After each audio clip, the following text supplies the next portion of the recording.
ఎవరు చేశారు అని ఒక్కసారి చెప్పావా?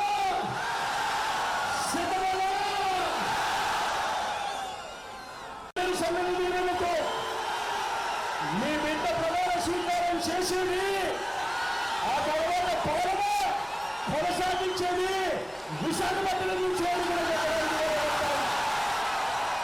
పిల్లాడికి ఇచ్చే టెక్స్ట్ బుక్లలో బైలింగ్వల్ టెక్స్ట్ బుక్స్ అంటే ఒక పేజీ తెలుగు, ఒక పేజీలో ఇంగ్లీషు.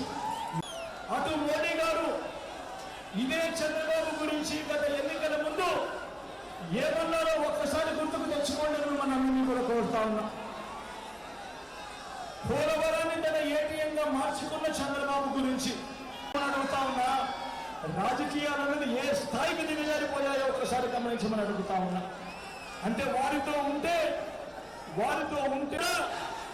స్టీల్ ప్లాంట్ అమ్మకం ఆపేనా? ఆ బాబు దత్తపుత్రుడుగా బీజేపీల కూటమిని ఓడించి నా తమ్ముడు అమరుకు ఓటు వేసి మొత్తం దేశానికి ఒక గట్టి మెసేజ్ ఇక్కడి నుంచి పంపించండి అని కోరుతా ఉన్నా.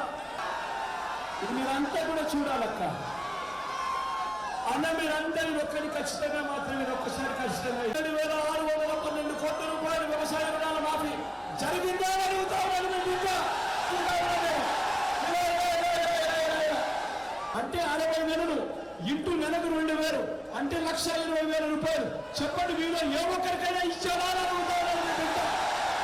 జరిగిందా అని అడుగుతా ఉన్నాను. ఇవన్నీ జరగాలంటే ఏం చేయాలి?